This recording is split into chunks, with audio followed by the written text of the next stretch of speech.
não te atrasar, bom dia a todos aí presentes.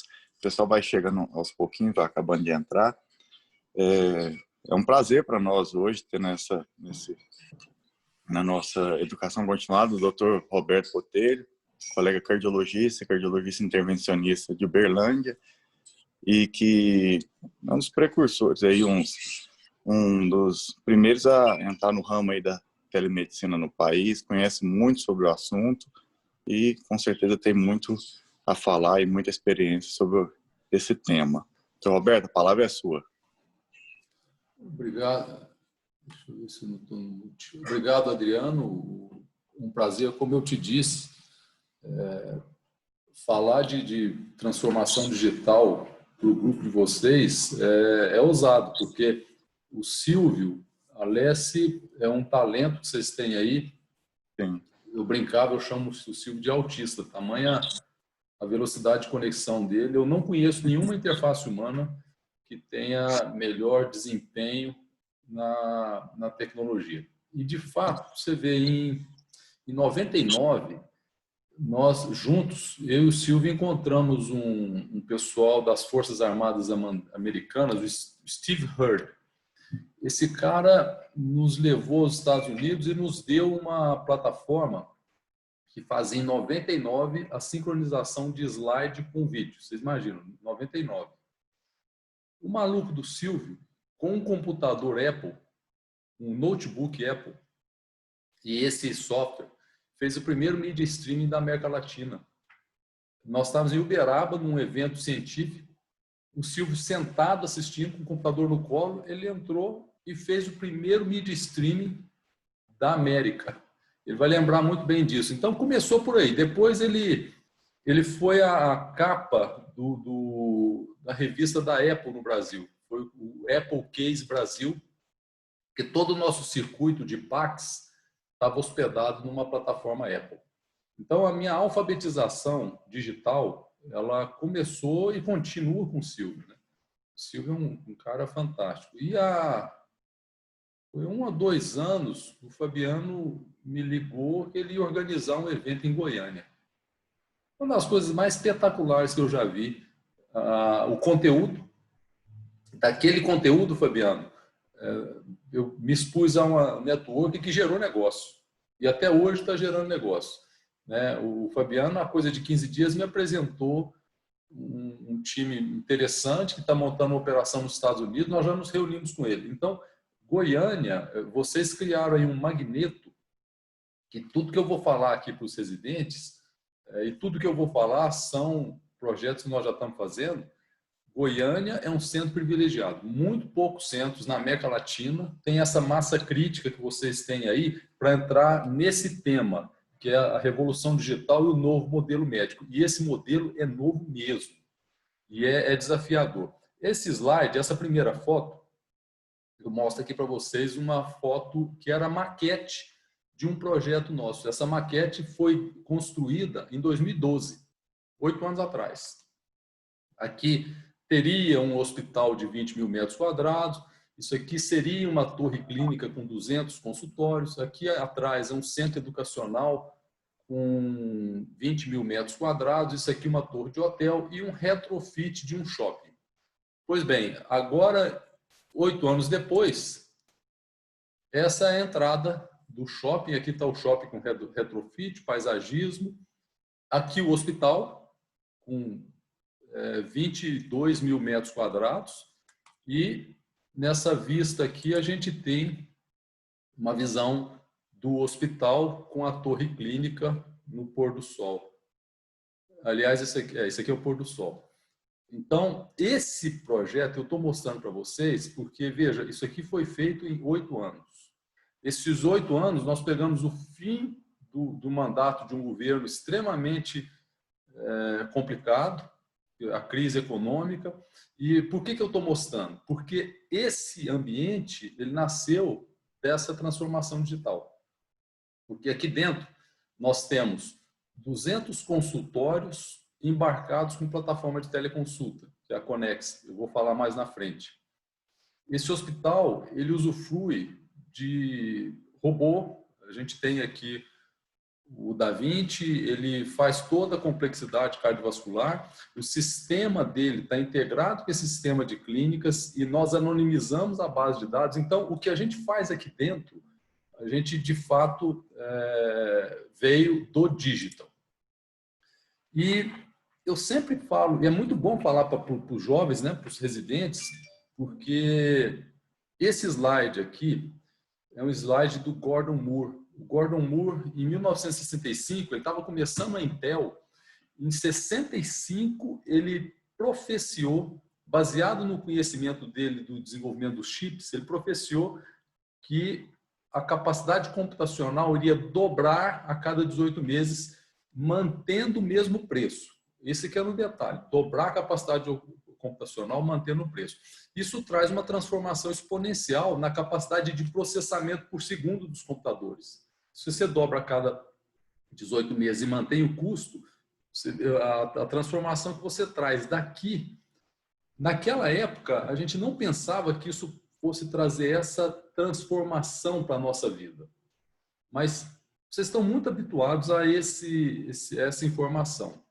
E associado a isso, desde 99, quando eu citei que eu e o Silvio conhecemos o americano, que nos trouxe a sincronização de slide, naquela época, nós estávamos com uma internet, nós fizemos o primeiro protocolo Internet 2 da América Latina. O que era a Internet 2?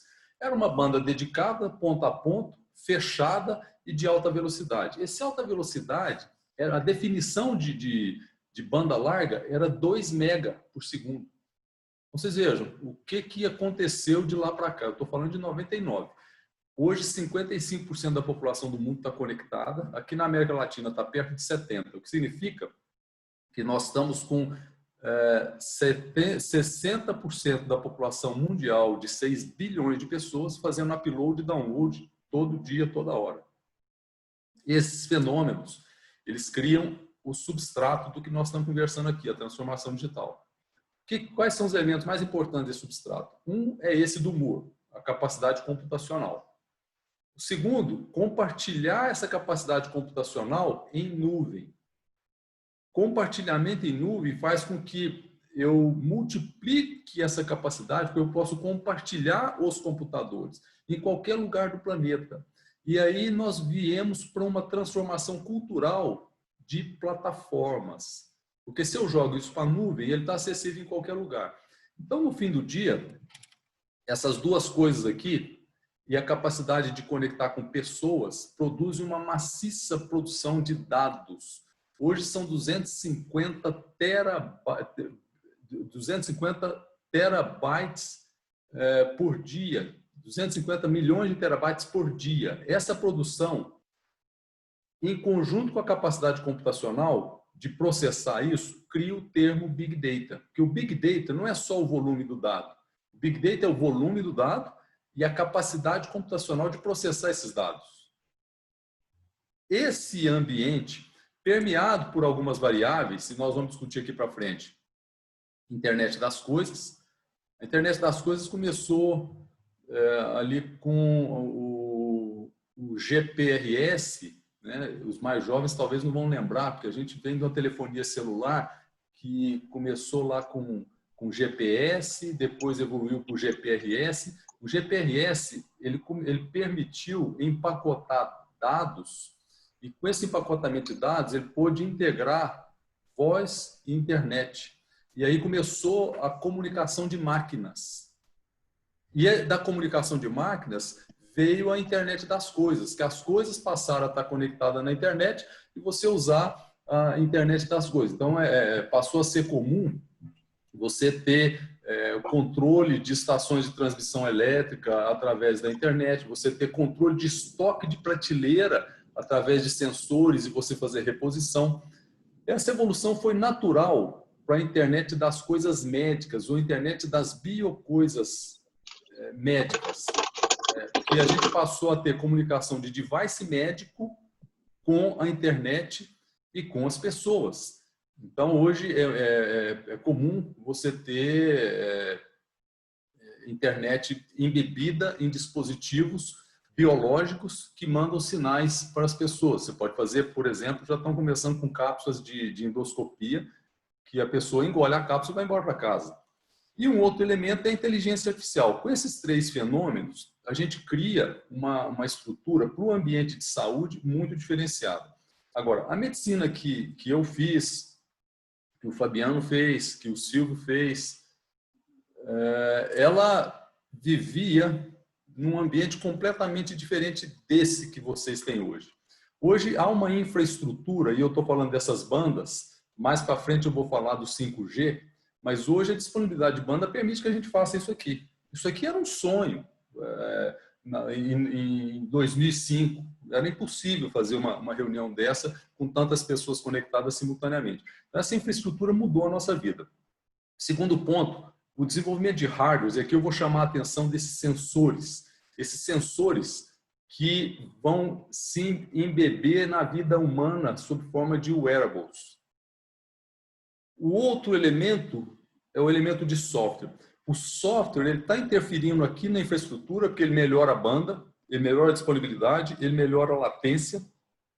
E o software, por si só, ele produz essa produtividade de informação a partir do Big Data.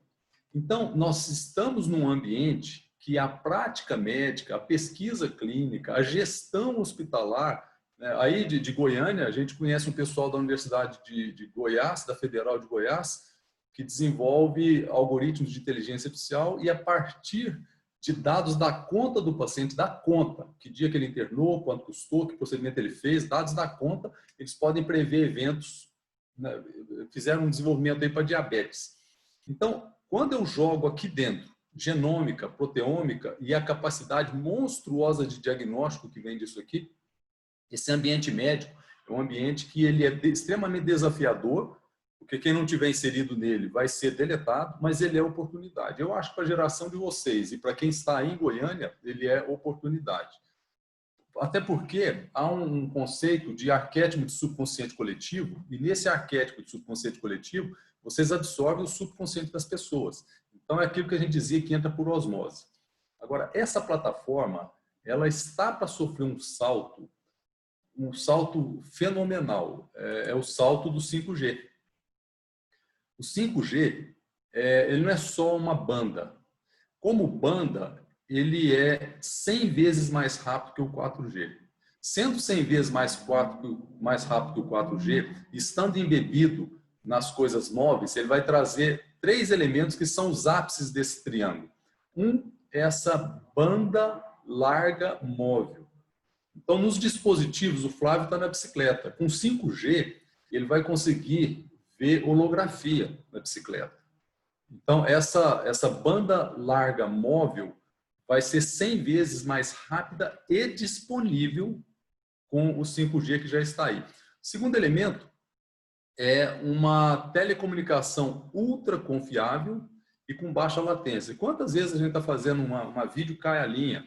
Ou tem uma latência, eu falo aqui, leva aí 2 segundos para chegar o som, há uma certa dissincronia entre voz e movimentação, enfim. O 5G vai acabar com isso. E ele vai proporcionar, isso aqui talvez seja o elemento mais importante do que a gente vai falar, maciça comunicação de máquinas.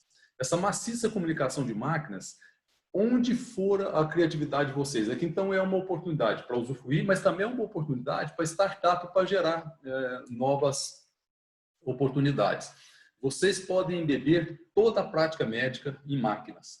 Então, eu posso colocar um oxímetro para saber a saturação de oxigênio, integrar com uma plataforma de telemedicina para acompanhar a Covid. Eu posso embeber sensores em camas, macas de hospital. Eu posso embeber sensores como há sensores com ultrassom que medem diurese e automaticamente ativam bomba de infusão de diurético ou de aminas vasoativas, etc, etc.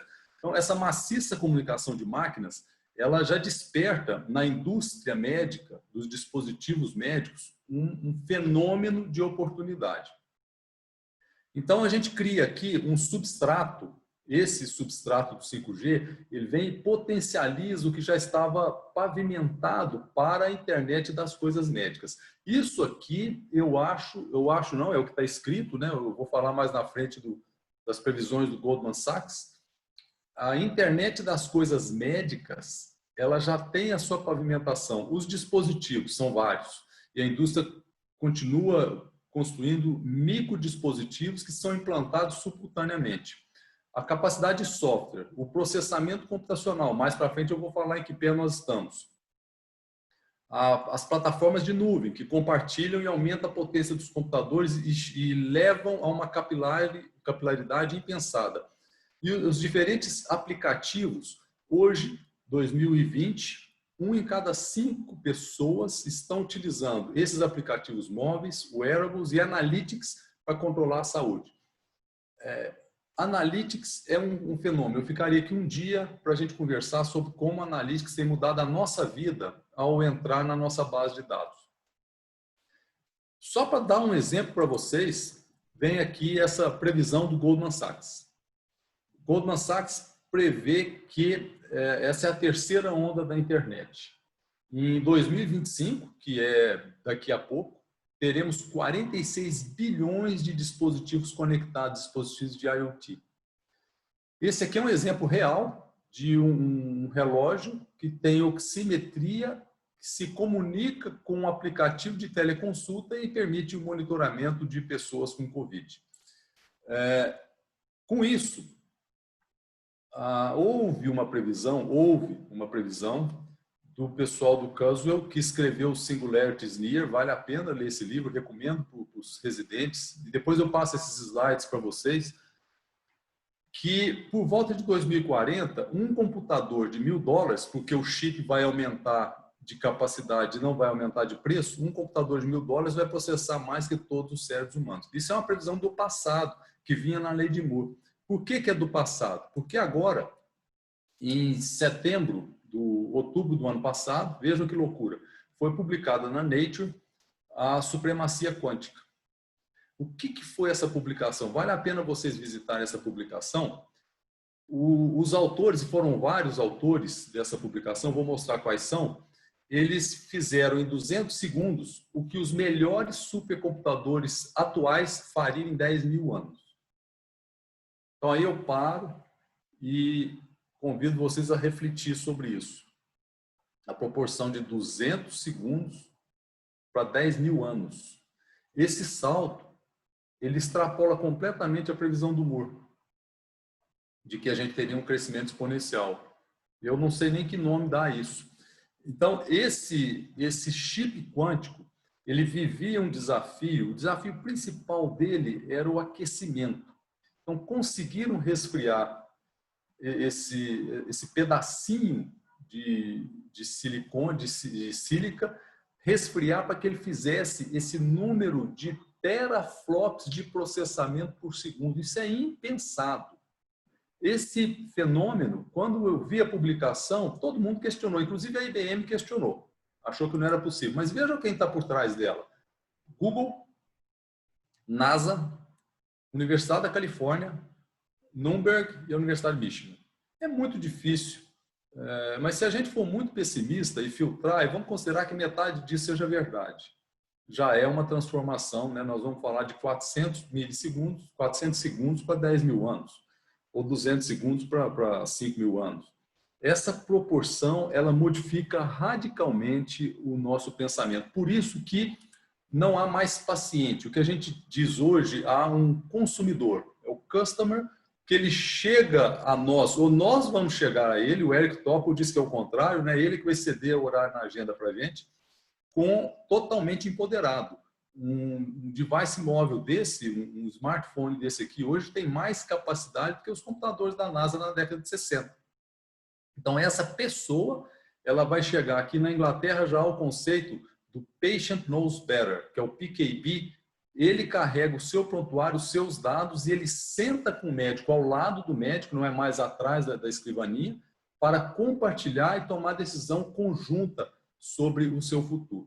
De tudo isso que eu falei para vocês, eu trago esse outro livro fantástico, Obrigado por Atrasar, do Thomas Friedman, que foi quem escreveu O Mundo é Plano. Ele diz isso aqui é muito importante, especialmente para os médicos e os médicos jovens. A capacidade humana de adaptação é uma curva linear. A transformação da tecnologia, como eu mostrei para vocês, ela é exponencial. Hoje, segundo o Friedman, nós estamos aqui.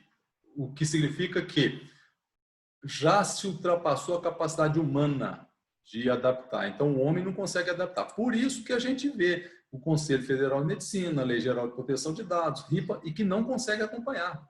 Normalmente, o que acontece é que a tecnologia vem e atropela. É preciso haver alguma coisa que incline essa curva. E agora, nós estamos acabando de passar por um fenômeno, que é esse vírus produzido em laboratório de Wuhan, por tecnologia, né?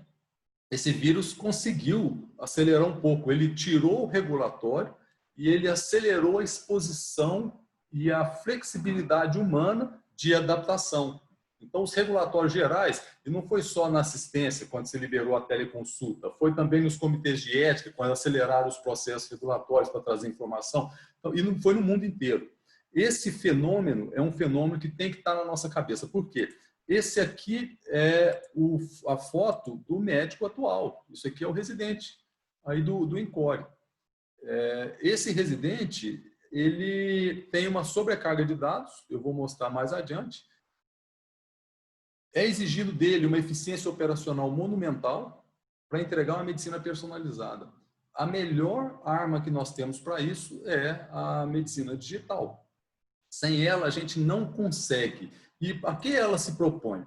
Se a gente considerar inteligência artificial e robótica, nós temos aqui dois fenômenos que nos permitem transformar a inteligência artificial em assistência inteligente. Esse é o nosso desafio. Vamos criar assistência inteligente onde for possível. Tudo que for repetitivo, nós vamos substituir por máquina.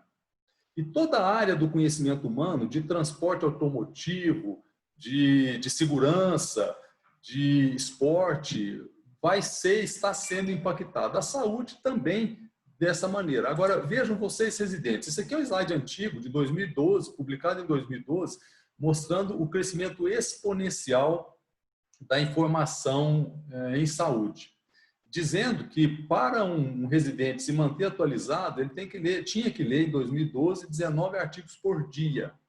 E que 75% dos médicos admitiam ter problema para analisar isso, interpretar esse fenômeno. Isso é tremendamente agravado quando a gente considera essa publicação interessante. Eu ganhei esse slide do Spimble, que é o diretor de medicina digital da Script Clinics, que trabalha com Eric Topol. O gap entre uma diretriz nos dizer que um tratamento deve ser implementado e ele ser implementado por 50% dos médicos é 17 anos. Então, se a gente associa aquele slide anterior, a velocidade da informação, e com o gap, nós temos um problema terrível em aderência às diretrizes. E já é claro que aderir a diretrizes melhora outcome duro, como mortalidade. Veja que publicação interessante. Aderência à estatina, aderência à antipertensiva, aderência à aspirina e o impacto quanto a outcome como mortalidade. Vejam, um impacto significativo em todos eles, com redução de 40%, de 46%, de 41%, de 30% de mortalidade, só aderência. Nesse momento, então, a gente vem com outro problema. A dificuldade de ter especialista. Essa aqui é uma previsão. O mais otimista diz que em 2030, nos Estados Unidos, vão faltar 40 mil médicos. O mais pessimista fala que vão faltar 104 mil médicos. Hoje, faltam 60 mil cardiologistas intensivistas nos Estados Unidos. Faltam. Se a gente trouxer isso para o nosso cenário, o médico brasileiro, ele acompanha o PIB per capita. Onde tem dinheiro, tem médico. Onde não tem dinheiro, não tem médico. Tá aqui, o PIB per capita do Maranhão, 1.900, 0,5 médico por 1.000 habitantes. Brasília, 3,4. Seguramente Goiânia está aí entre... Talvez Goiânia deve estar com 2, eu não sei. Mas há um acompanhamento do PIB per capita na distribuição de médicos. E esse aqui é a demografia feita pelo CFM. Vejam como os médicos se concentram. Está aqui, ó, isso aqui é Goiânia, aqui é Brasília. Se concentram nos grandes centros onde há dinheiro. Então, quando eu associo o que eu falei, transformação digital, evolução da tecnologia, implementação de diretrizes e a realidade brasileira, o que eu estou mostrando para vocês? Nós temos oceano azul. Nós temos oceano azul. E se vocês se empoderarem dessas ferramentas, vocês poderão trabalhar além das fronteiras. do Encore ou de onde vocês vão voltar para trabalhar. Esse é um recado importante. Deixa eu mostrar para vocês agora alguns exemplos concretos e que o Encore participou conosco. Então, está aqui um exemplo que os residentes mais antigos devem lembrar do Latin. O Encore foi o líder aí no Brasil Central, em Goiânia, em que nós colocamos um sistema de telemedicina nas UPAs. Esse sistema transferia um eletrocardiograma para a nuvem, aqui é computação em nuvem. O nosso software estava em nuvem, esse software já fazia inteligência artificial para interpretação de infarto com supra, o que era absolutamente simples, e deflagrava um processo. O processo de chamar a ambulância, de avisar a UTI, de bypassar pronto-socorro, de avisar o hemodinamicista, etc. Esse processo, ele trouxe, e Goiânia observou bem, vocês viveram isso, ele trouxe um fenômeno muito interessante. Isso aqui é um exemplo do nosso hospital, aquele que eu mostrei a foto para vocês. Se você entrar no pronto-socorro, tem um totem, e aqui no totem está lá escrito dor no peito. Então, o paciente com dor no peito, ele bypassa a secretária. Ele não vai fazer ficha. Se ele clicar aqui dor no peito, ele vai direto para o eletrocardiograma, as enfermeiras fazem o eletro, vai para a nuvem e é deflagrado sem interface humana. Nós não usamos mais o médico para fazer o diagnóstico de infarto. O que aconteceu com isso? Nós encurtamos o retardo. Nós ganhamos nesse processo aqui pelo menos 20 minutos, que acontece em todo hospital. Você pegar o telefone, ligar para o celular do hemodinamicista, conversar com o cara da UTI. Esse processo automático está implementado dentro do nosso hospital e é uma derivação do Latin que vocês conheceram muito bem. Veja, o Latin, ele nos trouxe alguns indicadores. Levamos para 213 centros, México, Colômbia e Brasil, e realizamos 800 mil eletros em paciente com dor torácica, diagnóstico de 8.600 infartos, tratamos 4.109. E o que se observou globalmente? Uma redução da mortalidade de 50%. Globalmente, porque em alguns centros essa redução foi de 25 para 4, como foi em Guarulhos, por exemplo, como foi em outro hospital lá de São Paulo, eu vou me lembrar aqui o nome. Nós tivemos uma redução de 25 para 4%. E uma redução de custo. O time lá foi o... Não me lembro aqui o nome do hospital. Eles fizeram um estudo de custo-efetividade e mostraram... Marcelina, Roberto. O Marcelina. Isso. É o Maurício? Isso. O Maurício. Boa, Maurício. Foi o Santa Marcelina. O Santa Marcelina, ele em um ano, ele evitou R$1.200.000 de trombolítico. E o Carlos Campos fez um estudo de custo-efetividade e mostrou uma redução de 50% da mortalidade do infarto. 50% da hospitalização. Então, a gente tem uma noção muito clara do impacto farmacoeconômico dessa estratégia de tecnologia, aumentando o acesso a ela. Esse produto todo, inteligência artificial para detectar um infarto no eletro de 12 derivações, ele gerou uma publicação interessantíssima. Vejam, essa publicação foi no JACC em março de 2019, tem um ano. Inteligência artificial para detectar infarto com uma derivação só. Quando o engenheiro me falou dessa hipótese, eu falei com ele, cara, tem 100 anos que a gente faz eletro com 12 derivações, você está querendo reduzir para uma? Ele falou, não, doutor, não precisa de 12. E baseado numa base de dados que hoje tem 30 milhões de eletros, mas ele usou 6 mil, ele fez um treinamento de máquina, Deep Learning, e criou um algoritmo para detectar o infarto com uma derivação só. Nós fizemos a curva ROC de todas as derivações dos membros, fizemos a curva ROC das derivações precordiais, tivemos em V2 uma área de 0,9, o que significa uma acurácia impressionante do método, e em D1 nós tivemos 0,8 de área. D1 foi muito importante, por quê? Porque D1 é a derivação do Apple Watch. Você tem um eletrodo negativo na coroa, um eletrodo positivo na base do eletro do relógio. Então, aqui eu tenho o D1. Então, nós podemos aplicar essa tecnologia, e vejam, esse aqui foi o primeiro caso do mundo em que fiz o diagnóstico do infarto, a detecção, não o diagnóstico, com o Apple Watch. O sistema falou que era infarto, esse era o eletrocardiograma, e por uma sorte danada, nesse dia, foi feito na Universidade Federal de Uberlândia. Eu não sou médico da universidade, mas os hemodinamicistas não tinham hemodinamicista de plantão. O colega que estava de plantão tinha uma hérnia, estava com uma hérnia lombar e me pediu para fazer o caso. E eu pude fazer a angioplastia primária desse paciente que teve o sistema detectado pelo Apple Watch. Nesse momento, então, eu mostrei para vocês uma evolução de inteligência na nuvem, processo mudando indicador, que vocês conheceram muito bem, porque o Encore liderou isso aí. O Maurício lembra o tanto de publicações e comunicações que ele participou. Depois, o caminho veio para uma plataforma de teleconsulta. Nós começamos isso aqui há 3 anos. Isso foi uma startup chamada Conexa Saúde, tá aqui, plataforma Conexa. E essa startup se propôs a fazer teleconsulta. No começo a gente fazia com médicos, porque o regulatório não permitia fazer com pacientes. Hoje ela já está aberta para médicos e pacientes. Essa plataforma que começou com teleconsulta, médico-médico, teleinterconsulta. Nós começamos a empoderar essa plataforma com os recursos que eu falei para vocês. Então, nós já temos interface de inteligência artificial que faz um screening, faz uma triagem inicial, e essa interface, depois a gente pode apresentar com detalhes para vocês, é impressionante o que ela está fazendo hoje. Ela já filtra o que é automático e já chega numa triagem espetacular. Internet das coisas médicas, nós já estamos integrando com alguns tipos de wearables, né? Nós já estamos integrando com oxímetro, etc, etc. Ela tem na sua base um analytics que faz um processamento desses dados e nos entrega. Isso é uma regressão logística que a gente gastava horas para fazer na época da residência. Por outro lado, estamos trabalhando com computação cognitiva na ponta para melhorar a interface do médico com a máquina. Esse é um projeto muito interessante. Essa computação cognitiva, ela dirige a consulta médica e joga os dados para um lago de dados.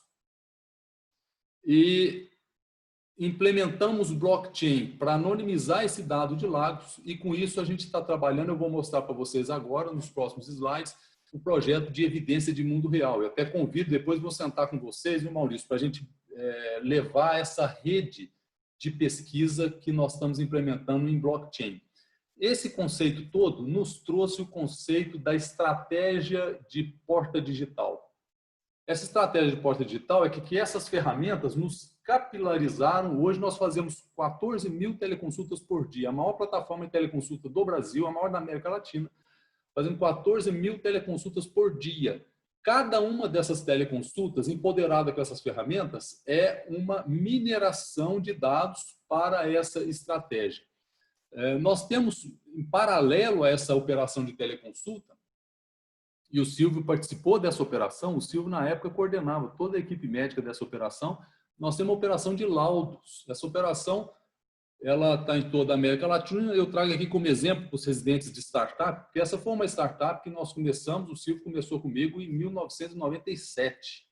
E eu a vendi esse mês, foi publicada agora, porque foi um grupo espanhol que está aberto na Bolsa de Madrid, então foi uma comunicação pública, ela foi vendida para um grupo espanhol. Essa operação que atende a 12 mil laudos por dia.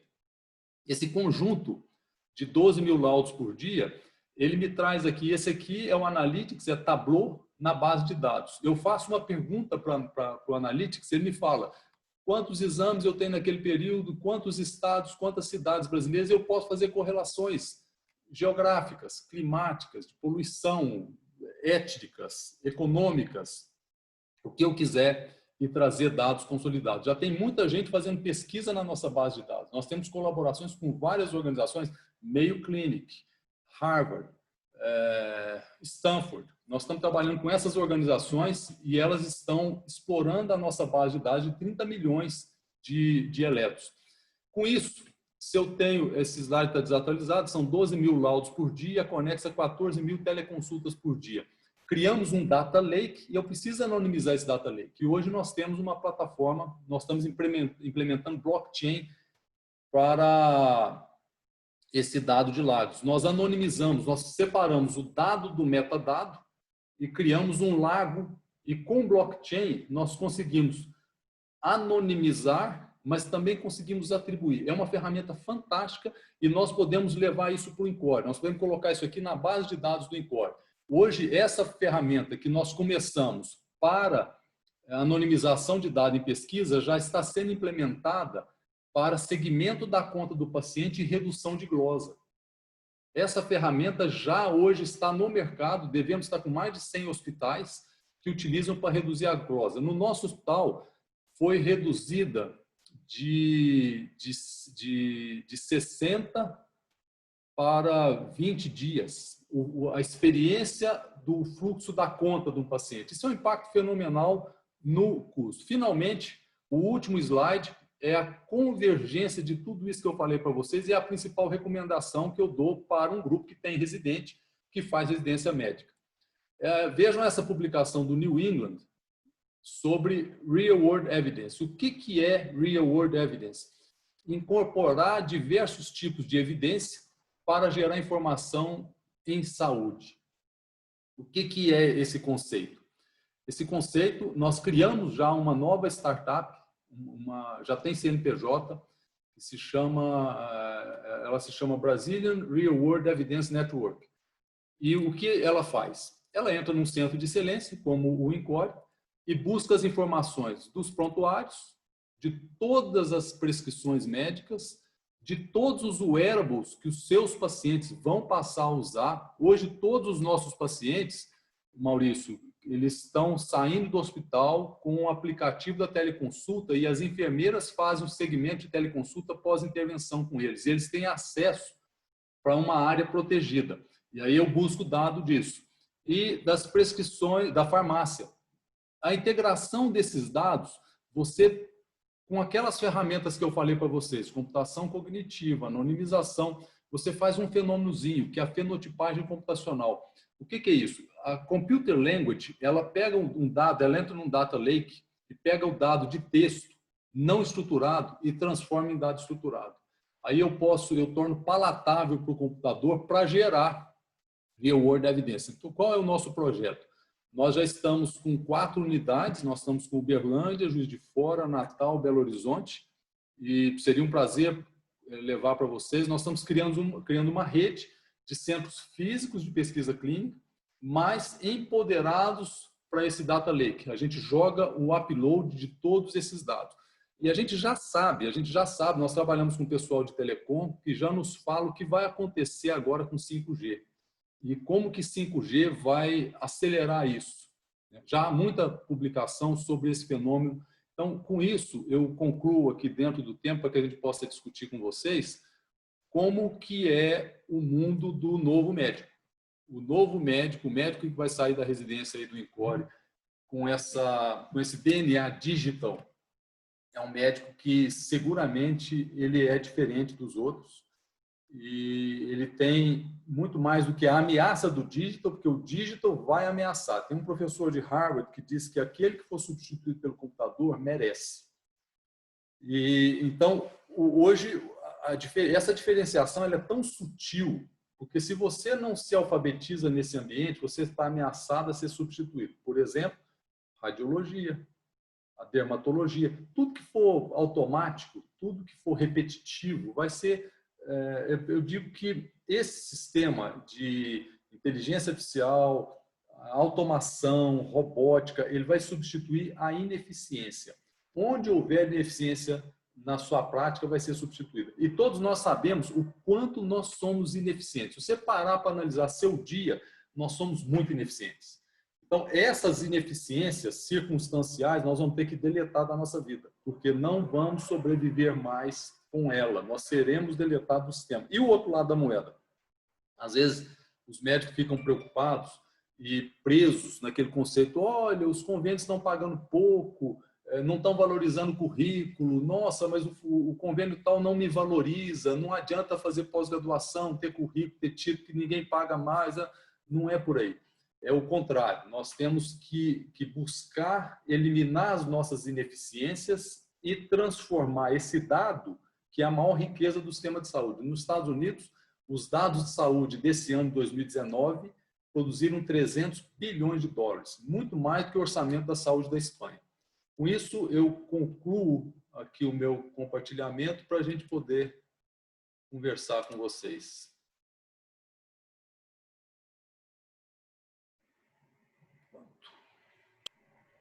Muito bom, muito obrigado, doutor Roberto. Excelente aula, muito interessante seus dados, informações que trouxe. A gente tem uma pergunta de um colega aqui, ele está perguntando no seu hospital qual o RP que você usa, que vocês utilizam aí. É o TASI também, não é? Olha que coisa fantástica, essa pergunta é muito boa. Nós usávamos o MV. Então, implementando na estrutura toda do hospital, você sabe quanto custa implementar um negócio desse no hospital, né? De implementação, nós pagamos aí talvez uns 2 milhões de reais para implementar, só para implementar. Uhum. Todas as unidades, acabamos de mudar para o TASI. Por quê? Porque a plataforma do TASI, ela está melhor preparada para o blockchain. Então, há alguns features no TASI que estão mais adiantados. A MV é muito boa. É muito grande. Hã? A estrutura de tabelas deles é muito grande, né? Muito detalhada, né? E o DNA do TASI, que é da Philips, e vocês vejam, o TASI foi produzido no sul do país, acho que foi Florianópolis, e Blumenau. E a fundadora do TASI hoje é a diretora de informação, e ela está morando, eu não sei se ela está na Holanda, acho que é Solange, né? Isso, é lá mesmo. Então, e o DNA do TASI, essa pergunta foi muito boa, porque vocês vejam, nós fizemos uma movimentação robusta, parruda, de trocar um sistema que é bom, o MV é muito bom, é muito capilar, está na maioria dos hospitais brasileiros, etc, etc, e migramos para o TASI. Por quê? Monetização de data. Esse é o ponto. Então, nós estamos em processo de migração para o TASI. O de vocês é o TASI? É o TASI, desde 2011. Isso tem a cabeça do Silvio aí no meio, né? Esse cara é doido. Não, isso aí é do Maurício. Isso aí eu tenho que confessar, é do Maurício. E eu lembro que quando você instalou o MV aí, eu lembro que você falava que a sigla é MV, eu não vou falar aqui porque é chato, né? Você lembra o que você falava do MV? Eu falei, gente, não vamos no MV não, porque o Roberto já não está tendo experiência boa com o MV não. Mas isso aí foi o Maurício, isso aí foi cabeça do Maurício, mas sabe de quê, o Roberto? Nós fizemos a Universidade Federal de Uberlândia. E lá tinha uma disciplina de informática médica, o Maurício lembra muito bem disso, e já era tudo informatizado em COBOL. Se eu falar isso aqui, COBOL, tem gente que não sabe nem o que é isso, essa linguagem. Então, a gente tinha um departamento lá que era todo informatizado, tudo já era informatizado. Então, se a gente já veio com essa cabeça informatizada, o primeiro laudo aqui de hemodinâmica veio da cabeça do Maurício já dessa informatização da faculdade. Estou errado, Maurício? Está correto, aí entrou aí. Como eu disse para vocês, essa massa crítica aqui, né, o Silvio, eu não sei se ele estava aí quando eu falei, eu repito isso em todo lugar. Eu não conheço, eu falava com o Silvio há muito tempo. Estava desde o começo. Há muito tempo eu falava com o Silvio. Eu ficava rezando para o Bill Gates não encontrar o Silvio antes da hora. Senão a gente não ia poder ter começado o que a gente começou aqui. Então, o pai disso aqui tudo é ele e o Samir. Eu não sabia dar enter em computador, eu ficava viajando e falando as coisas por ele. Eu ligava para o Silvio e falava, como que faz? Ele, no telefone, ele me orientava a fazer as coisas. Ficou muito amigo do Steve Hurt, sempre mando um abraço para ele. Então, a massa crítica que vocês têm, eu estou vendo aqui, o Maurício, o Fabiano e o Silvio. Cara, é muito difícil ter um negócio desse numa organização de saúde. É um privilégio para os residentes poderem usufruir disso, né? E a história conta, né? A história conta os fatos. Você vê que essa pergunta que foi feita aí agora, nós mudamos o nosso sistema agora, eu não sei nem se já está assinado, foi tomada decisão estratégica, por causa do blockchain. Foi por causa do blockchain. E quando a gente conversou sobre o blockchain com o time do TASI, desceu a alta cúpula da Philips aqui. E aí, um outro exemplo que eu dou para vocês, compartilho, a gente começou aqui um projeto de Accountable Care com a KPMG Mundo e a United Health. Então, nós assinamos KPMG, United Health, um projeto de Accountable Care. E nesse Accountable Care, ele é empoderado por tecnologia. Aí a KPMG veio aqui, viu o nosso cluster. A gente tem um cluster que eu tenho desde a entrada do paciente, o ambulatório, clínica, farmácia, etc., tudo num ambiente físico, só que aquele slide que eu mostrei para vocês do shopping.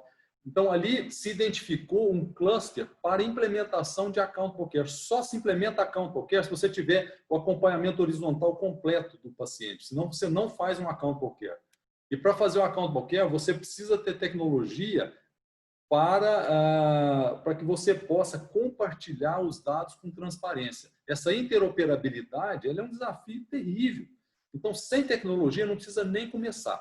E o principal desafio, número 1, hoje, Silvio, nós estamos com cerca de 1.800 colaboradores embaixo da operação.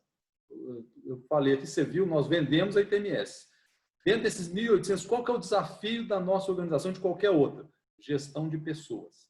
E qual é a melhor maneira de você fazer gestão de pessoas? Implementar tecnologia para tirar a ineficiência dessas pessoas. Você tira a ineficiência com educação, e isso aqui que a gente está fazendo. Nós podemos fazer isso aqui com todos os nossos colaboradores.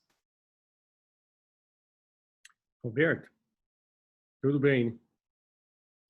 É impressionante, assim, esse poder da tecnologia. Só para você ter noção, nós chegamos aqui a quase 40 pessoas nos ouvindo nessa manhã. Nós temos você, que é um cara excepcional. Eu estava vendo a sua curva ali, mostrando a nossa incapacidade de acompanhar o exponencial, o cérebro humano acompanhar o exponencial dos computadores, né? E eu fico pensando também outra incapacidade do cérebro humano de acompanhar o seu cérebro. É outra dificuldade. Nós temos dessas 40 pessoas, colegas, amigos aqui que eu vi, de Brasília, de Rio Verde, interior de Goiás, de Ceres e de São Paulo. E você em Uberlândia. Quer dizer, eu acho que você está em Uberlândia, nem sei. Mas, e faz pouca diferença, né? O que eu quero dizer é o seguinte, até bem pouco tempo, você teria que se deslocar, perder talvez 1 ou 2 dias para vir aqui falar 1 hora para a gente. E a gente acabou de te ouvir e ainda trouxemos colegas de fora. Isso às vezes a gente não se dá conta, né? Isso tem meses que aconteceu, né? Meses, não tem um semestre. Que isso aconteceu provocado pelo vírus, como você bem mostrou. Eu queria também dizer para essas pessoas que nos ouvem aqui qual a sua autoridade para falar disso, que não é simplesmente que você estudou ou preparou slide para falar isso. Eu te vejo pregando essas mudanças desde a década de 90. E sempre pareceu maluco, como agora continua parecendo maluco o que você está dizendo, né? E hoje, assim, mais de 20 anos depois, a gente vê que as suas previsões ditas malucas foram humildes, perto do que a gente tem hoje, né? E provavelmente o que você está dizendo hoje, daqui, sei lá, não mais os 20, mas talvez em 10 anos, continue sendo humilde. Bom, eu disse isso tudo para te fazer uma pergunta. O que nos angustia é que a gente olha tudo isso e fala assim, meu Deus, como que eu faço para acompanhar isso? E a gente sabe também que isso não é uma viradinha de chave. Claro, alguns serviços, alguns países, alguns modelos vão muito rápido e, modéstia à parte, aqui no Encore a gente tenta fazer isso. Mas a gente sabe que não é assim e você tocou no ponto principal, no recurso humano. Mas agora, em termos de dica ali para o cardiologista, para o médico que está ali ainda com seu estetoscópio pendurado no pescoço, que veste seu jaleco de manhã para atender o paciente, que ainda é a realidade da maioria, que você também mostrou isso. O que você sugere? Como que a gente faz para ir acompanhando isso, para ir monetizando isso, para não ficar tão atrás, mas também ficar nesse chamado mundo real aí? O que você tem observado, sua experiência te disse ao longo desse tempo, para um residente que nos ouve agora, ou um recém-egresso da residência, ou para nós mesmos, ou para esse colega que está lá no interior, que já tem o mesmo acesso à informação que tem você, que tem Stanford, que tem... Como que a gente agora traz isso para a prática? Como é que eu uso isso? Eu fico muito feliz de ouvir isso, Maurício, porque é interessante. O doutor Adib, ele falava muito. O doutor Adib foi uma pessoa fantástica. Ele falava muito de que a gente tem que ter alguns princípios muito básicos, né? Eu diria para o residente que um dos elementos, o primeiro elemento mais importante, autoridade formal. Então, você tem que ter autoridade formal naquilo que você está fazendo. Você tem que ler muito, você tem que estudar muito, hoje você tem acesso a isso. Então, otimiza seu tempo, organiza sua agenda. Gestão de agenda, há um curso em Harvard de gestão de agenda. Organiza sua agenda, faz uma gestão de agenda para buscar uma informação just in time. Então, busca aquela informação que você precisa para aquilo. Esse é o primeiro ponto. Autoridade formal. Ninguém vai empreender se não tiver autoridade formal. Se você tiver autoridade formal naquilo que você está fazendo, você é hemodinamicista, seja bom naquilo que você está fazendo. Isso vai te dar credibilidade. Aí você passa para o segundo elemento, o segundo mais importante. Isso aqui, ó, networking. Networking. Se você tem autoridade formal, você vai se aproximar de gente boa. Pega os contatos, mantenha o relacionamento. Relacionamento com gente grande. O Edson Bueno, um gênio, o Edson Bueno, o que ele fez na saúde. O que ele fez numa época que não tinha nada disso. E ele criou esse império que o Edson criou. Ele falava uma coisa muito simples. Ele falava, quem anda com tubarão é tubarão, quem anda com sardinha é sardinha. Então, você tem que fazer networking. E quando vocês fizeram aquele evento aí em Goiânia, olha a networking que vocês fizeram ali.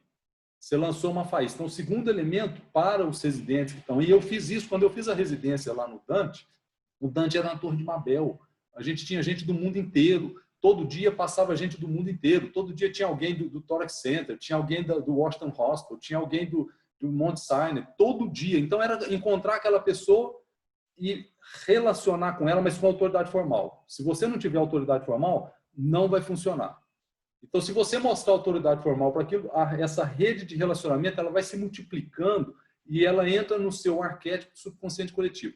Com esses fundamentos, e aí vem outro que eu acho que ele é o cimento, ele pavimenta isso. E a gente está vendo isso aqui na tela.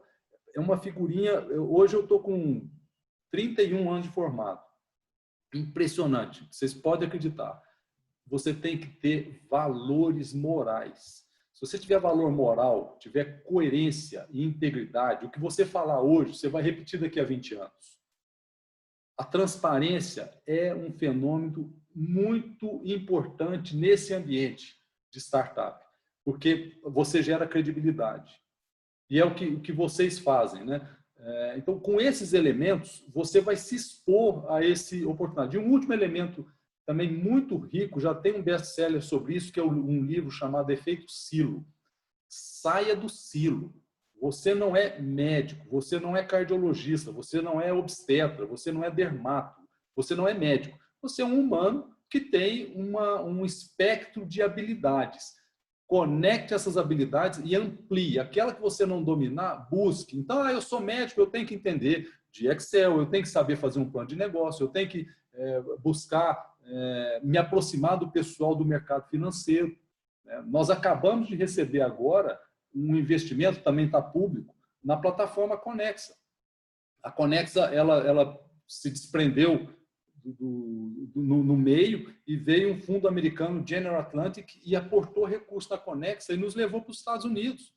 Então, você tem que entender desse métier. Se eu não tiver... Aí, no nosso conselho, nós temos pessoas que são do meio, que entendem para fazer um contrato com fundo. Não adianta eu falar, vou fazer uma startup, eu vou trazer fundo para trazer seed money para eu poder andar. Então, o último elemento é esse. Você tem que sair do silo e diversificar o seu espectro de conhecimento. Procure... Eu tenho um amigo aqui da capital, Araguari, o Ivaldo Navisil, você conhece bem. O Ivaldo, ele é um fenômeno. O Ivaldo, ele engraxou sapato. Ele engraxava sapato. No escritório dele tem um diplominha de datilografia, que ele fez lá em Araguari, no curso de datilografia. Uma das empresas que ele vendeu, eu posso falar que ele falou numa live há pouco tempo, ele pagou 200 milhões de reais de DARF, do imposto de lucro da venda. Uma das empresas. Esse cara fala, o Silvio já tomou muito café com o Ivaldo fala que você tem que ser o pior da turma.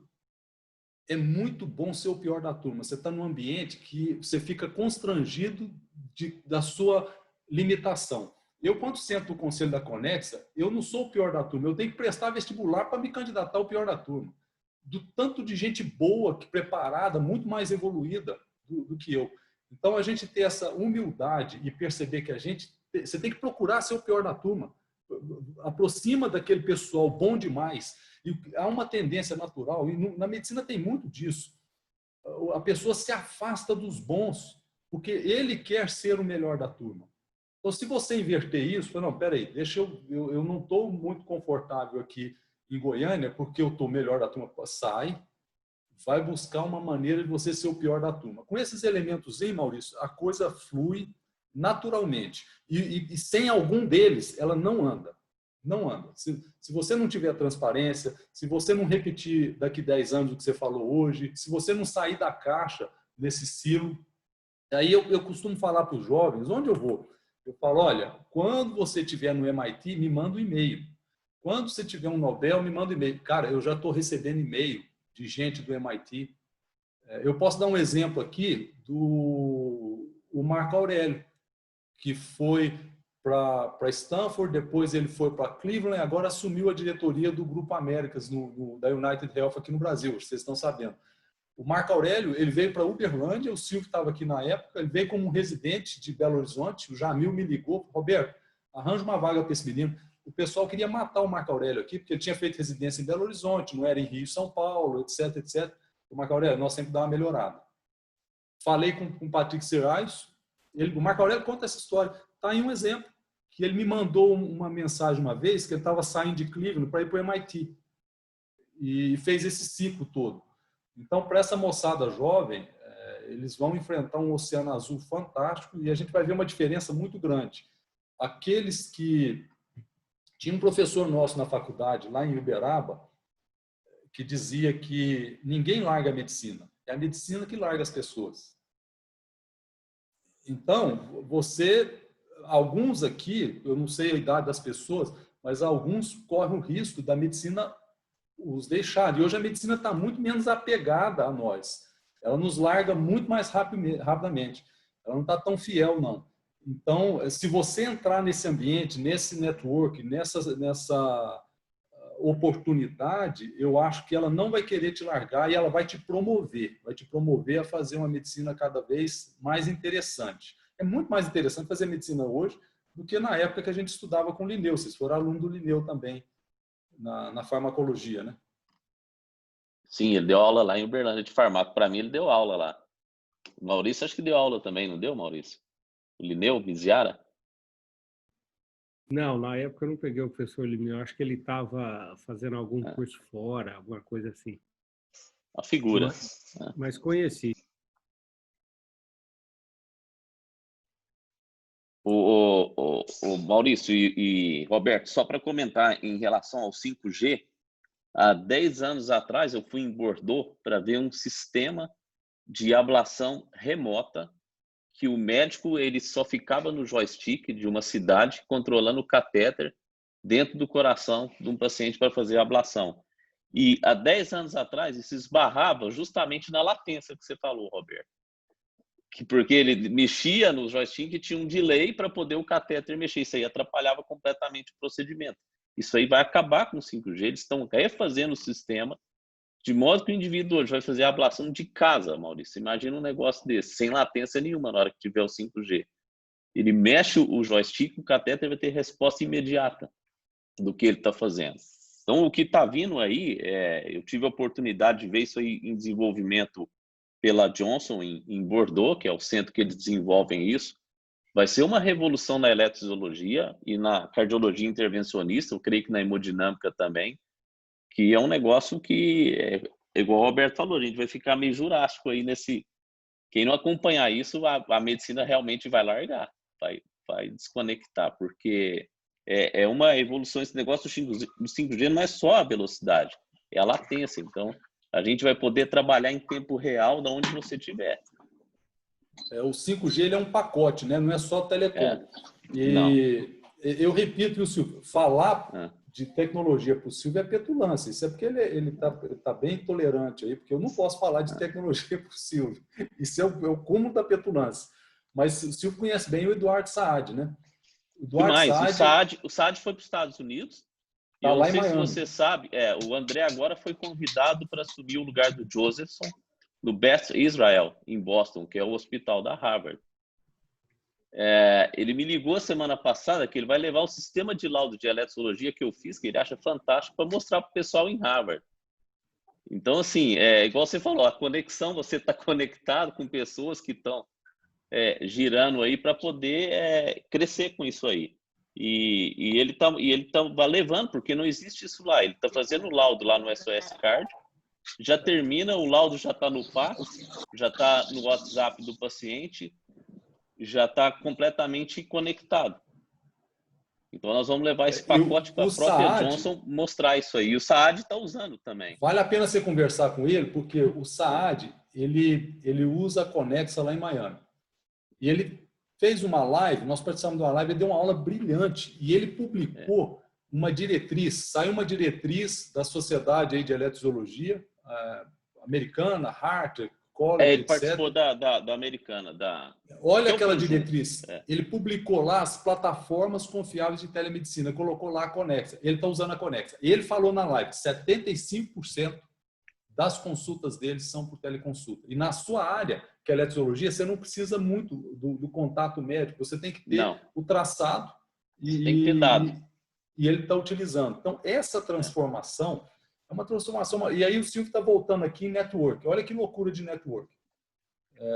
Aconteceu um fenômeno real com o André Dávila, que o Silvio me apresentou o André Dávila, um gênio brasileiro que estava no Mount Sinai. Você lembra que ele estava no Mount Sinai? Em Nova York. Ele estava no Mount Sinai e voltou para o Brasil. Agora ele está, dia 1º de agosto, ele está lá nos Estados Unidos de novo.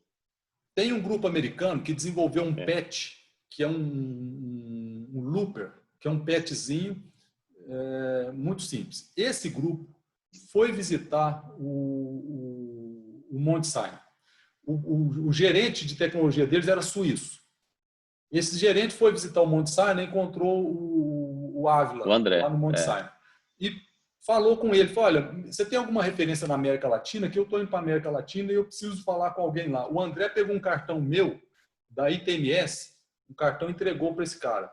Aí o cara pegou o cartão e falou, não, mas essa empresa aqui, eu acabei de almoçar com o presidente dela ontem, na Suíça.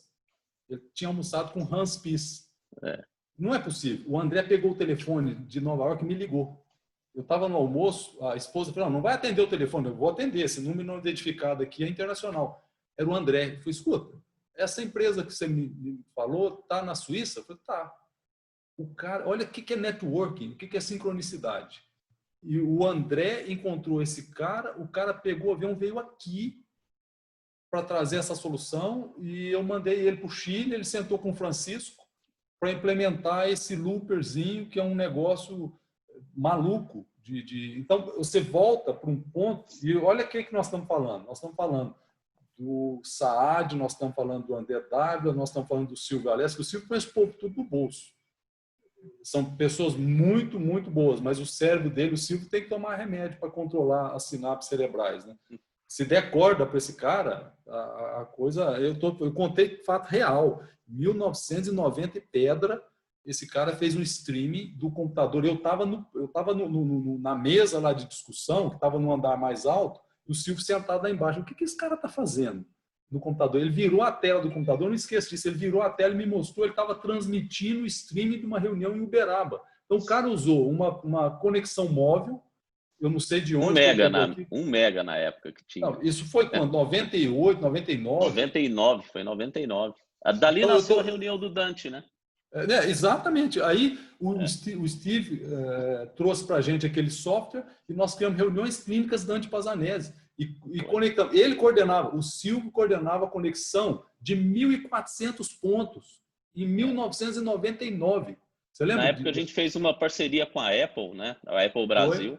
Aí a gente usava os servidores da Apple em São Paulo. Tem base um negócio desse? Não tem condição uma coisa dessa. Então isso traz muito prazer. E olha aí, a gente pega o ciclo do tempo. O Silvio está em Goiânia com vocês, pega o ciclo do tempo E eu tenho um sonho, que isso é muito interessante, né? Eu acho que eu falei isso com o Maurício, falei isso com o Fabiano, nós vamos desenvolver alguma coisa juntos.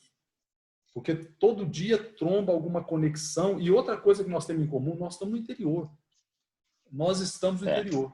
Tem uma massa crítica em Goiânia fantástica. Há 15 dias eu reuni com o pessoal da Universidade Federal de Goiás, que faz inteligência artificial, e nós estamos contratando on demand para eles desenvolverem algoritmo para a gente na Conexa, que é daí, do quintal de casa. Então, nós temos oportunidade de desenvolver no interior e com colaboração com os outros centros também. O conhecimento que antes era fechado, né, estava dentro de um muro, ou você está dentro de uma grande universidade, que tem nome, que tem hierarquia, ou você não é nada. Hoje não. Hoje você pode desenvolver esses produtos e o mais importante é ter as cabeças, né? E o Roberto, hoje com Tazia aí... Como o vírus quebrou isso, né? Quebrou essa fronteira, quebrou esse limite, porque a tecnologia a gente já tem, né? Na década fim de 90, começo do ano 2000, a gente conectava com o Dante Pazzanese. Eu lembro que no dia de reunião a gente até aprontava melhor, né? Para aparecer. Passar o perfume. E agora nós estamos fazendo isso assim de uma maneira tão... É imediato. Eu pego o celular, conecto, essa fronteira capital-interior, acabou, né? O que você comentou aí, que o cara saiu dos Estados Unidos, veio para o Brasil, para o Chile, hoje ele não viria mais, né? Assim, fisicamente. Não. Então, Só para... Entrando aqui, ó, assisti a aula perfeito no 4G aqui, viu, Roberto? Fiz meu treino normal, sossegado, viu? Olha isso. Funciona, viu?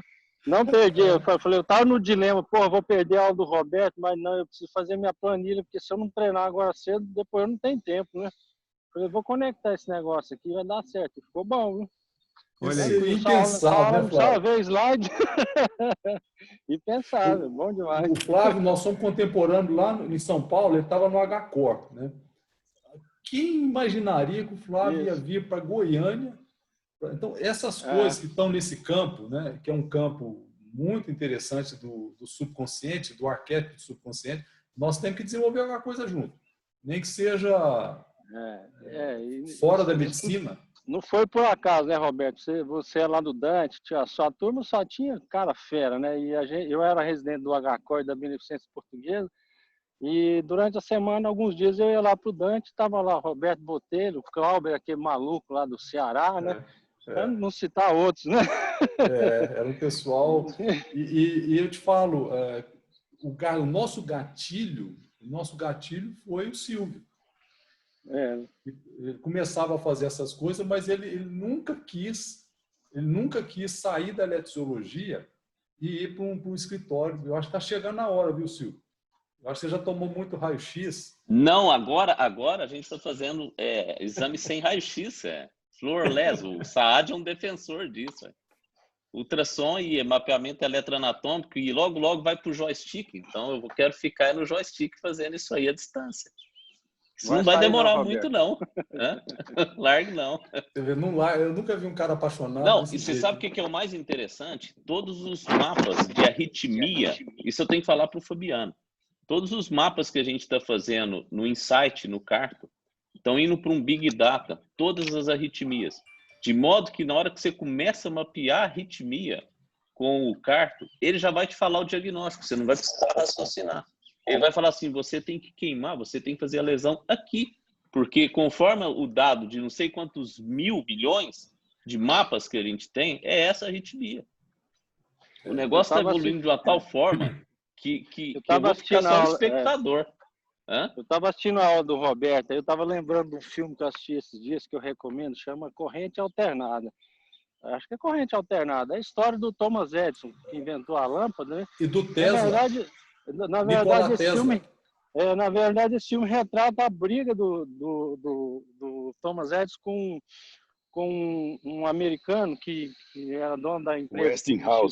Westinghouse. E, na verdade, eles estavam disputando qual que é a corrente que ia transmitir energia elétrica. E o mais massa que eu vi no final desse filme é que o Westinghouse chega no Thomas Edison e fala, vem cá, qual que foi a sensação que você sentiu na hora que você viu o filamento a energia elétrica passando pelo filamento da lâmpada? Aí, na hora que ele começa a falar isso, ele falou, Rapaz, eu quase desmaiei quando durou 7 minutos antes de queimar a lâmpada. Para mim foi um marco. Então, não precisa falar mais nada, né? É interessante você ver, nessa sequência, tem as histórias secretas do Nikola Tesla. Ainda tem o Tesla lá meio de coadjuvante no filme, né? Que é um cara do o Tesla era do leste europeu, não sabia. Não lembro qual país, né? Croácia. Ele é da Croácia. E o Tesla, o maior fenômeno do Tesla é que ele é a comprovação da tese do Jung com o Wolfgang Pauli. O Tesla é um fenômeno de subconsciente, porque os projetos dele, ele sonhou com os projetos, ele não desenhou os projetos, nem pensou os projetos, não tinha fórmula. E ele derrubou o Thomas Edison, que propôs a corrente contínua, o Tesla trouxe a corrente alternada. E quando o JP Morgan pediu para ele o projeto, ele falou, mas você está falando que o Thomas Edison está errado e que a corrente tem que ser alternada? Onde que está o projeto? Eu falei, não tem projeto. Eu sonhei. Está lá. Então, o Tesla, ele criou o Bluetooth, ele criou infravermelho, ele criou o rádio e deu a patente o cara, eu esqueci o nome do cara da patente do rádio, foi o italiano. Então, foi o Tesla que criou tudo isso. Aí, como que ele criava? Ele sonhava, cara. Era arquétipo disso. Aí ele começou, ele trabalhava nesse ambiente do campo mórfico, que é o subconsciente, é o arquétipo do subconsciente. E esse livro, esse filme, né, as histórias secretas do Nikola Tesla, morreu pobre, cederam um quarto de um hotel em Nova York. Esse hotel está lá, eu fui visitar, cederam um quarto para ele, no fim da vida ele morreu de graça, ele viveu de graça nesse hotel. Uma história. Saindo do tema, né? Mas faz parte da acho que faz parte do contexto. Eu vou sair, que eu tenho que voltar para ativa. Um abraço para todos. Robertão, muito obrigado pela aula. Um abraço a todos. Até mais. Um abraço, Flávio. Roberto, hoje estava comentando aí sobre essa conexão. Hoje a gente está com um projeto incipiente e nós estamos fazendo TAV com um eletrofisiologista na sala, Dr. Silva Alessio, para variar, para fazer medida de HV, para prever ou não o uso do marca-passo definitivo pós-TAV. Então a gente faz tudo lá, entra, mede no início, o Silvio sai da sala, vai lá fazer outras coisas dele, volta no final para medir o HV e dizer para a gente, pode arrancar o marca-passo provisório e a gente espera publicar esse piloto aí em breve, né? Se tiver um volumezinho razoável. Mas você vê, é uma coisa também muito legal de ver você, como hemodinamicista, trabalhar com eletrofisiologista dentro da sala. E a TAV tem essa capacidade, né, de trazer a multidisciplinaridade para dentro da sala, né? Estou vendo que o Arthur acabou de abrir o vídeo aí, ó. Então, assim, eu não me lembro de ver na medicina um procedimento que trouxesse tanta gente para trabalhar junto, né? O anestesista, o radiologista, ecocardiografista, cirurgião, e agora até eletrofisiologista dentro da sala de TAV. Então, essa quebra de fronteira do conhecimento é uma das coisas que mais me encanta, né? Assim, e a gente poder fazer isso por tele, sem ter que estar fisicamente no lugar, né? Isso quase que nos dá uma onipresença, né? Uma coisa louca, assim, de imaginar. Às vezes eu paro para pensar onde é que nós vamos parar, em cardiologia mesmo, trazendo isso para a prática, para o mundo real, para o estado de Goiás, para Minas Gerais, Araguari, Tupaciguara, né? As duas metrópoles do Triângulo, né? Esse livro, Maurício, o Singularities Near, ele traz uma previsão que na última fase do Singularity, a sexta fase, ela está prevista aí para 2040.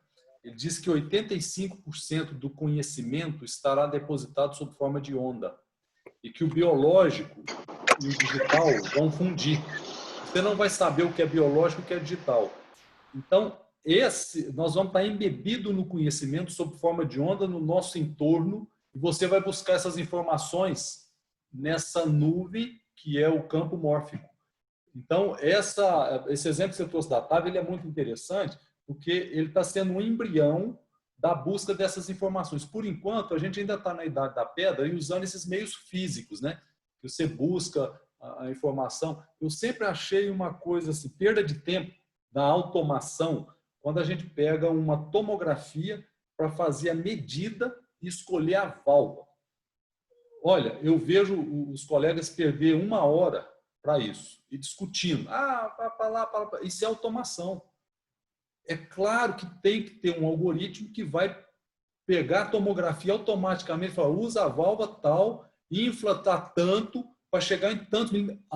Isso é um exemplo claro do que é repetitivo e que não é necessário.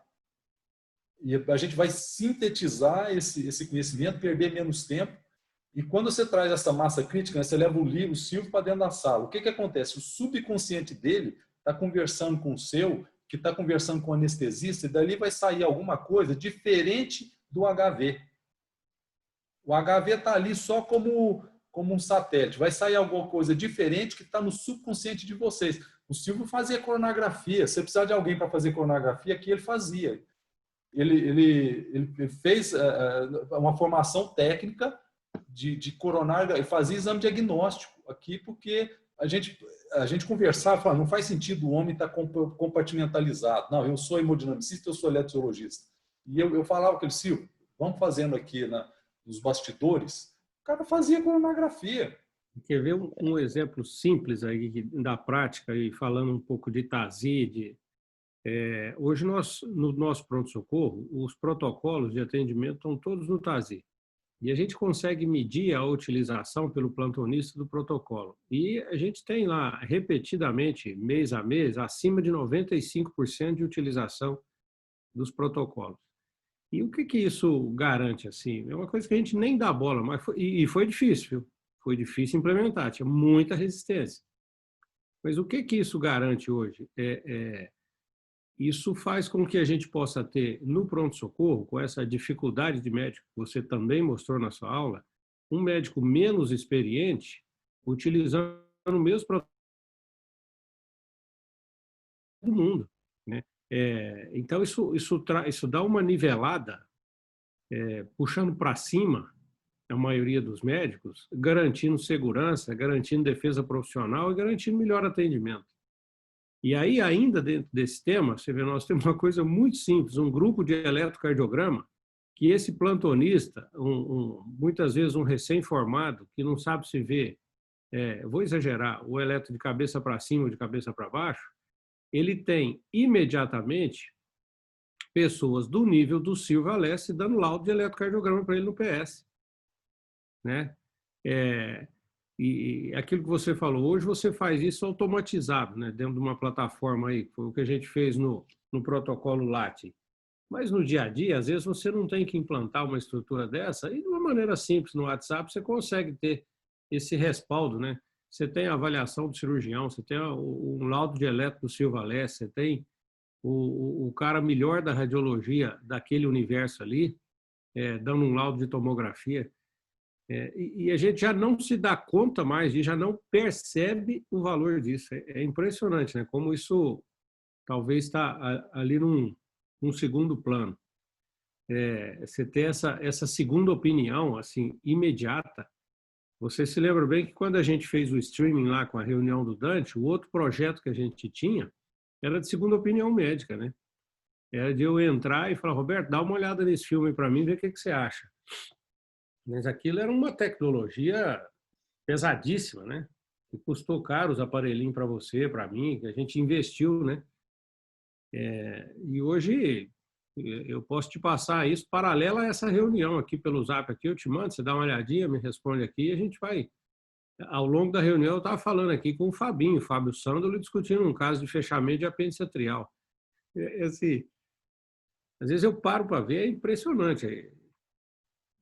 A capacidade. Mas o recado disso para os jovens é que toda vez que você investe em um ramo de inovação, como nós investimos em view stations que custavam caro, era $8.000 cada view station, para fazer uma segunda opinião. Quando você entra num nicho, você abre o seu subconsciente para as oportunidades. Aí as oportunidades vêm. E fica mais fácil você aderir, adotar, implementar, melhorar essas interfaces. Então, quando eu mostrei aquele último slide, que eu gosto muito dele, da nossa plataforma de teleconsulta, eu escrevi um texto ontem para a Sociedade de Hemodinâmica, para o jornal, sobre isso. Há plataformas de teleconsulta que conectam um ponto a outro, mas há plataformas que integram todas essas tecnologias para tirar valor do dado. Então, quando você fala, eu uso o WhatsApp para ver o eletro, ótimo, mas aí você está perdendo o valor do dado. Quando o Silvio joga para a nuvem os dados da eletrologia de uma maneira, aí vem o computer phenotyping, de uma maneira que é fenotipada, quer dizer, a linguagem computacional consegue entrar lá e ler aquele código, ele acabou de gerar riqueza. E aí, se na networking dele ele conecta 1000 CatLab, que ele faz assim, até porque ele que traduziu e licenciou o Osiris para o Brasil. Então, ele tem essa network aí. Se ele coloca uma ferramenta de anonimização para explorar esse Big Data, e o bonito e o democrático do blockchain é que ele anonimiza e atribui. O que significa isso? Todo mundo que aceitar compartilhar a base de dados vai enriquecer a base de dados exponencialmente, que ela não é soma, e vai receber a sua parte, porque a sua parte atribuível ninguém tira. Não tem jeito de ninguém roubar. Então, se eu pegar o banco de dados do Silvio, misturar com o Saad, com o Ávila e tal, e vender como a gente vende, eu tenho contrato com o Google, eu tenho contrato para market share qualificado com empresas da indústria farmacêutica, anonimizado, a gente vende dado. Agora, se eu vender um dado do Encore, não tem jeito de eu pegar aquele recurso para mim, porque o blockchain, ele atribui. Então, esses fenômenos, voltando nesse tópico, à medida que você fala, eu vou empreender nessa área de teleconsulta. Você começou com o método Jurássico, mas ela te colocou num ambiente que foi te aproximando de soluções. Silvio, eu não sei se você lembra do Cláudio Lima, que estava na Algar, trabalhou conosco e foi para os Estados Unidos. Lembro demais. Lembro. O Cláudio Lima me chamou semana passada para um projeto de blockchain. E ele é um líder mundial em blockchain e a gente já estava trabalhando com blockchain, então eu já tinha cultura para entender isso.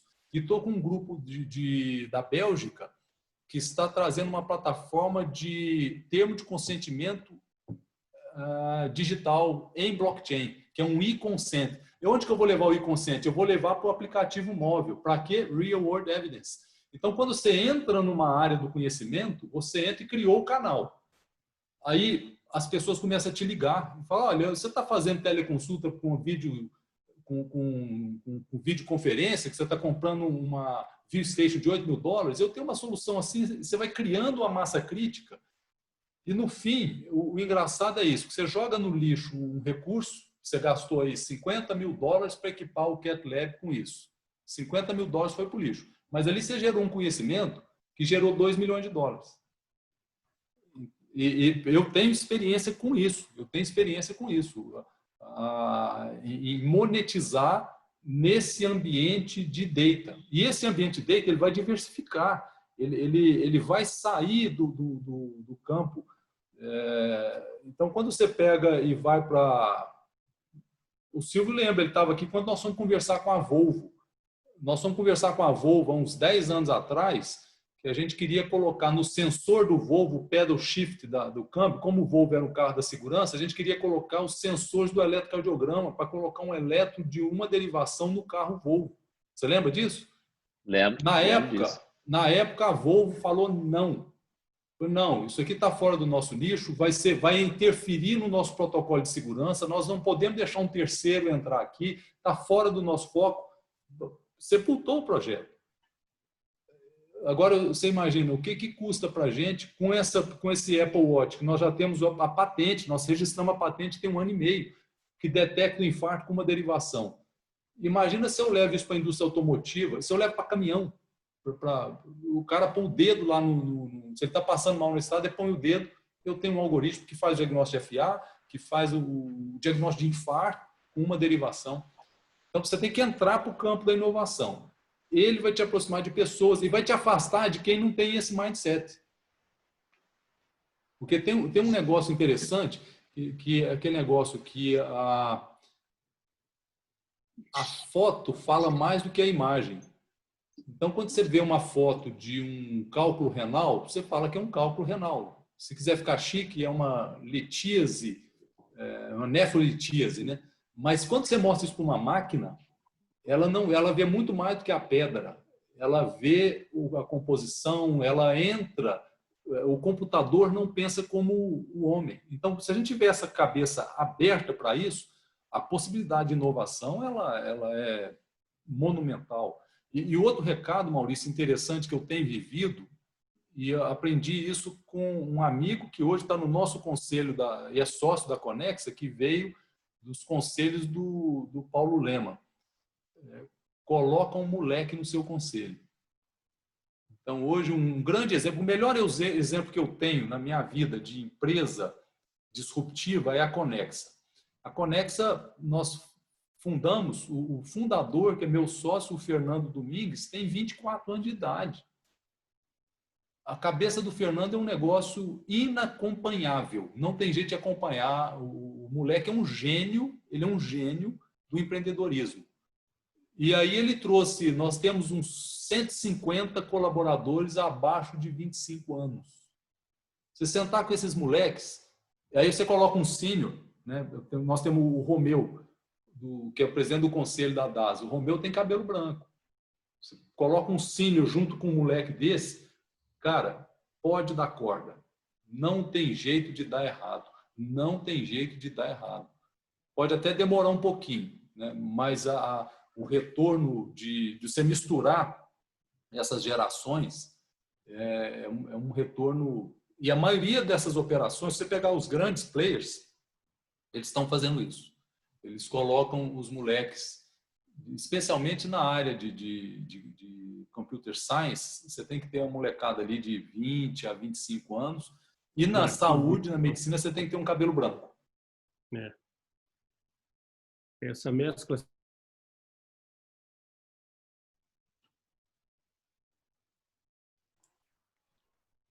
Bom, Roberto, nós estamos aí a meia hora passado do nosso tema, mais de 30 pessoas conectadas, ninguém desgruda para te ouvir falar, é impressionante. A gente fica aqui incomodado, com vontade de sair para trabalhar, para fazer um pouquinho de tudo que foi dito aqui. Eu gosto de dizer que a apresentação, a aula boa é essa, é aquela que você sai extremamente incomodado, sem lugar, né? A gente parece que não cabe dentro da roupa de vontade de pôr em prática aquilo que você acabou de ouvir. E eu sempre digo aí para os residentes, eu falei, gente, nunca entre numa sala de aula, hoje sala de aula é virtual, né? Ou melhor, nunca saia do jeito que você entrou. Essa aqui é uma aula que a gente jamais termina do jeito que começou, né? Não pode acontecer isso. Se você terminou assim, faça a reflexão que deve ter alguma coisa errada. Então, acho que a gente precisa terminar. Eu preciso. Imagino que você também, né? Você está aí com a sua agenda organizada. Preciso te agradecer demais. Uma observação aqui interessante, o Elias Rabai acabou de lembrar que o cara do rádio aí foi o Marconi. Isso, obrigado, Elias. Né? Então, Robertão, sempre um prazer enorme, um show te ouvir, um show compartilhar dessas suas ideias, tentar enxergar o mundo com essas suas lentes. Obrigado demais, a prova está aí, o pessoal não desgruda, né? Você ter uma plateia dessa aí, Silva Alessi colaborando, Fabiana, Adriana, essa turma toda não dá para nominar, né? Mas você tem esse nível de discussão aqui, parece que não estamos falando de cardiologia, mas é o que você falou, né? A gente não é só cardiologista, né? Então, muito obrigado mais uma vez, esperamos ter várias dessas. Assim, uma das coisas boas da pandemia é poder ter isso aqui, né? Poder te ter aqui nessa manhã. E é isso, pessoal, vamos embora trabalhar, nós temos muito o que fazer, temos que... eu venho enfiando a cabeça das pessoas no hospital. Nós temos que digitalizar o hospital de verdade, não é colocar sistemas de computador, não, é pensar digital lá dentro, né? esse embrião já foi plantado e agora é continuar a desenvolver. Eu acho que a sua palestra hoje só veio a corroborar e a nos ajudar nisso aí. Aquele abraço, Eu mestre. só tenho que agradecer e dizer que eu cumpro aquele meu princípio que eu aprendi com o Ivaldo, ser o pior da turma. E estar com você, o Fabiano e o Silvio, especialmente o Silvio. O Silvio é a melhor cabeça de tecnologia médica que Sem eu conheço. exagero. Então, Sem eu exagero. continuo o pior da turma. É um prazer estar com Não. vocês. Da próxima vez, nós vamos repetir aquele vinho lá na varanda da sua casa, lá no fundo, que o secretário de saúde tocando uma viola. Viola. Esse e aquele cara é muito bom, né? Ele é um cara muito bom. Um prazer, Demais. Maurício, Fabiano, Silvio, obrigado. E Roberto, quantas tiver, nós vamos estar conectados. Você acha que foi à toa que eu trouxe o Silvio para Goiânia? Não, nós vamos entender isso daqui uns 10 anos. Depois eu tenho que mostrar o que está sendo feito em Core Image, que é uma codificação que a Apple disponibilizou. E o pessoal do Osiris está trabalhando nisso aí com inteligência artificial para imagem. Não vai demorar muito que você vai chegar e ver a coronariografia e falar assim, é isso mesmo, tem tantos por cento de lesão aqui. Ele já está fazendo tudo isso aí a nível de processamento de hardware, chama Core Image. O Antoine Rosset já está fazendo isso no Osiris. Vai ser a próxima versão.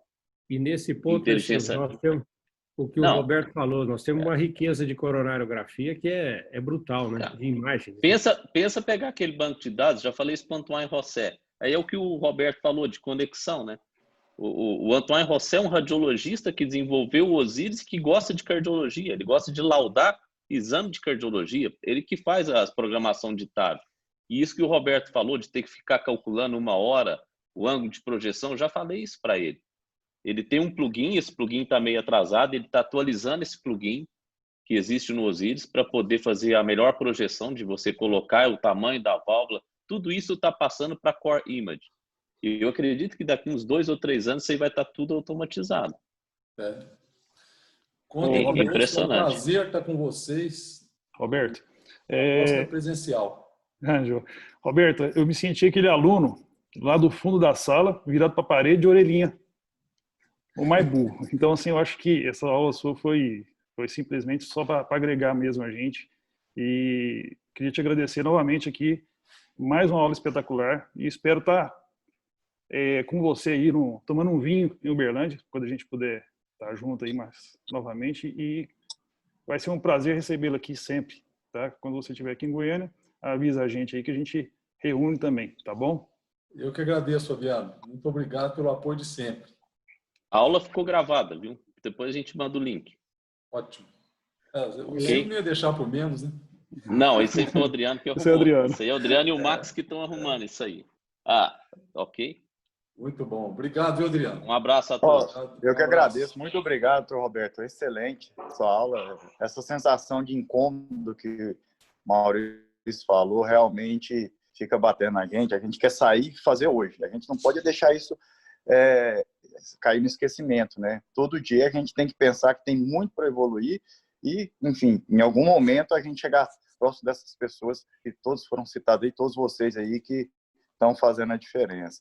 Muito obrigado mais uma vez. Daqui a pouco a gente joga a aula aí e disponibiliza para todo mundo, quem quiser rever, quem perdeu algum ponto. Essa realmente é uma aula para a gente assistir novamente.